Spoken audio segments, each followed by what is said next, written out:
And today we're going to be putting together the 20-ton shop press from Harbor Freight.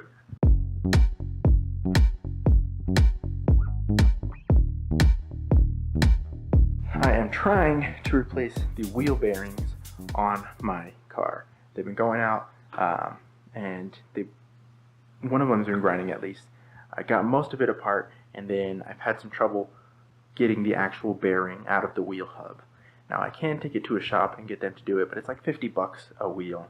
So for $100, I figured for a little bit more, I could go ahead and buy my own shop press and just do it myself, which is what I love to do.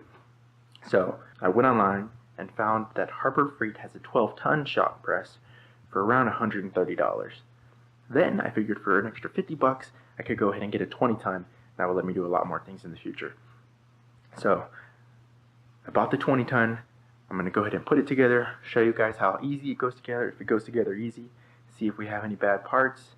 They did say they had several more in the store, so if they had bad parts, we can swap stuff out. That may be a little bit wary that there might be some bad or missing parts in this thing.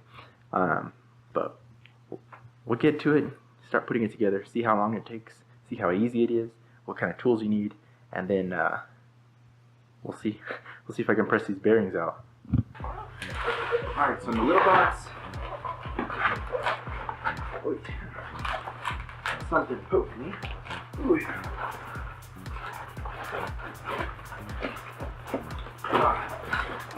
They do not make this easy to get out. I think we got all of our hardware. Got the bottle jack. Here we go. This is what poked me. Got some springs, bars,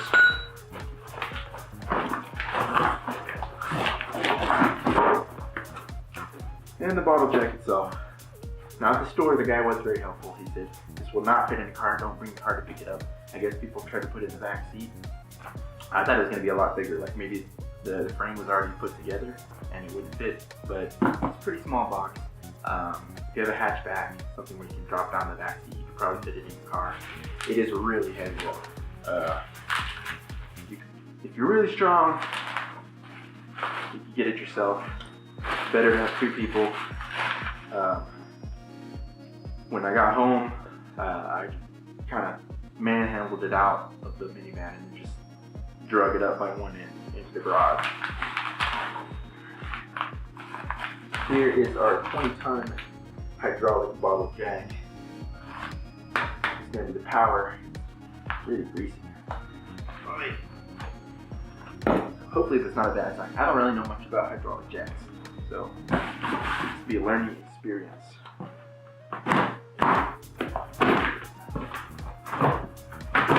Oh, for the record, it is now 6:20 a.m. Let's see how long it takes.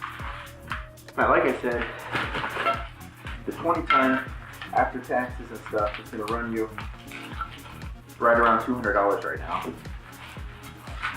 And when I was checking out, it did say there was a 1-year service, basically replacement plan. I think that was about $30, and for $50 you could do a 2-year plan. I opted not to get those. Usually I feel like they're not really worth it because I treat my tools fairly well. But it's Harbor Freight. This is my first time going to Harbor Freight or buying a Harbor Freight product. So we'll see how it goes. He did say within the first 90 days, if you bring back the receipt, you can add on one of those warranties. So if I feel like the construction quality is really shoddy and that it might potentially break, I might go back and get that 2 years just to make sure I'm fully covered no matter what. So far, no instructions on this thing.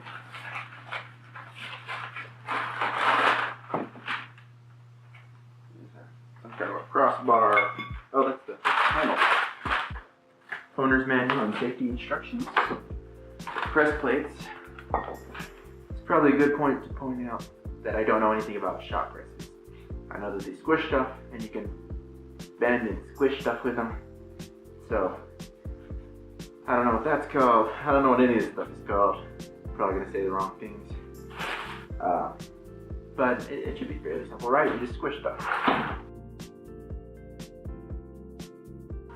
Alright, so those are all the pieces that we'll need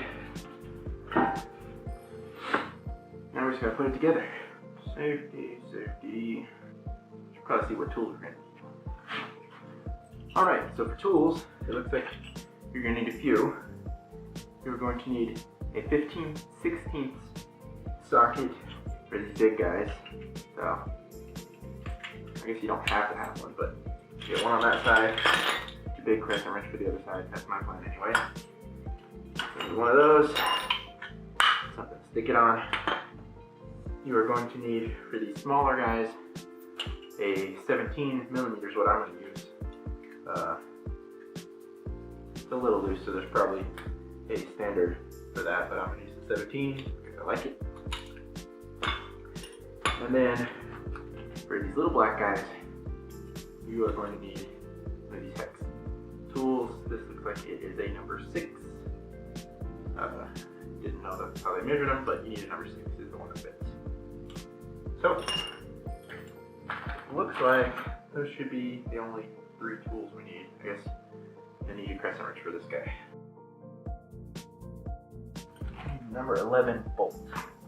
Unfortunately, this does not tell us anything about the bolt sizes or which ones are good.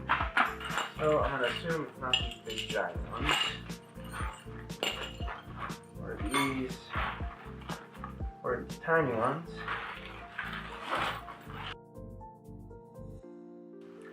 Okay. I've got 2 of these. Let me see if you can see them. So you got a longer one. Got a longer one and a shorter one. This one kind of has an indented head. It's 48 on it, and this is a 44.8, so probably the same. Just one is a little bit longer than the other. We'll see what the difference is. Got 4 of these longer ones and 8 of the shorter ones. Okay, well it doesn't tell us anything about that. So I'm going to go ahead and assume that these longer ones, there's only 4 of them, they probably go in these holes here, because we have to go through the plate and do the base. And then these smaller ones are for the sides and for the tops of the sides. Yeah, that looks good. So, let's see if I can do this on my own.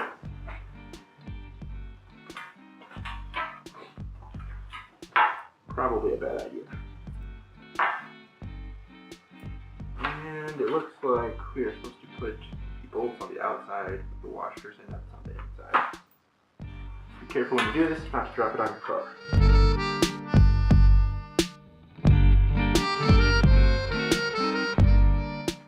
Pretty sure that's how that's supposed to go. It'd be nice if there's like a little spacer under here so it's level all the way across, but I guess they didn't want to do that.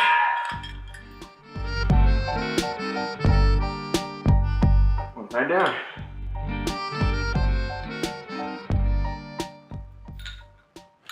So I'm not sure what all I'm going to use this thing for. I'm going to have to do some research and see what else you can use a shop press for. I have this big hulking thing sitting around. If you know of any good uses for a shop press, let me know. Alright, that's the base. At this point, I think I'm going to move it closer to where it's going to be, because this thing's getting heavy. I'm going to stick it over here. Gotta get all this crap out of the way first. Hopefully, I'll still be able to park my car in here. This is part of why my wife calls me a hoarder. I keep all this stuff. This is only a fraction of what I used to have before we moved. But I used to be a handyman, so a lot of it was materials.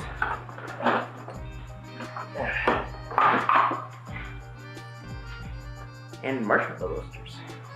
Now we'll see if I can move it. Alright, so I think this will be a pretty good home. I can pack stuff around it when I'm not using it. I'll still be able to park my car. My car comes to about right here, usually, so I'll have a good amount of space. So, let's see what's next. Okay, here we go. Attach, turn, blah blah blah. So it's got mounting holes. You're supposed to drill it and put bolts or something to make sure it doesn't move. I don't know if this is where it's going to stay, so I'm not going to drill holes. It'll just sit. Oh, so when you first setting it up, you got to put these lower. how you get this drill here. Hey, nice to meet you. Say hi. Alright. He wants to watch, he's just being a kid. He just woke up. They don't get up. With assistance, do this next step. Who needs assistance? Not me. Insert the 2 eye bolts into the holes on the blade and secure with nuts. Oh, I'm a little bit. This guy on there. Big thing, point it down. You want these guys to be perpendicular. Doesn't say how tight to make them, so I'm not going to make them too tight in case I need to adjust them. Okay.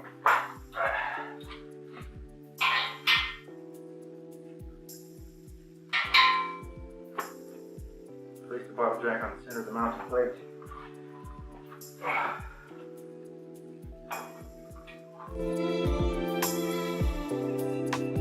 Should be about it. Slide this guy out.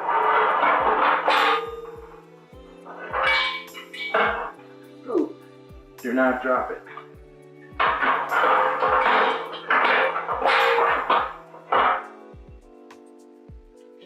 And then somehow, magically, hook on these springs. Oh man, I'm not supposed to put these on.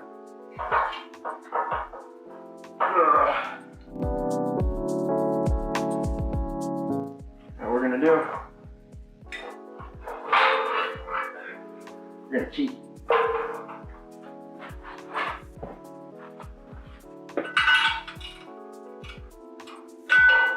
Alright, this is a good tool to have. Double ratcheting ends, got 4 sizes, we need the 14. I'm going to loosen up the nuts on these so we have more room. We can hook them in and I'll tighten it on once the spring's on.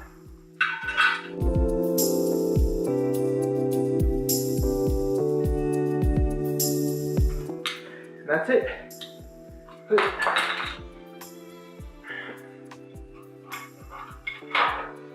Got our bar and whatever these guys are called. Pretty simple. Put together, let's see, it is now 17, so about an hour to throw it together. Probably a little bit less if you know how to do it. It's mostly just tightening things down. If you want to go quicker, I definitely suggest getting a powered ratchet or air gun or something. It's just a lot of tightening bolts down. I do think this worked better than trying to hook these on, so I'll go with that first. That's pretty much it. So, if you want to see me using this thing, come check out the other video where I'm changing out the wheel bearings in my car. Hopefully get that up and running today and put it to good use. As always, remember to click the thumbs up if you like this video. If it helped you make a decision on whether or not to buy a press, or when putting together your own press, leave me a comment and let me know. Please subscribe to see more videos of projects like this in and around my house, and check the description for links to products and tools that I use. And remember that purchasing through those links helps support this channel monetarily.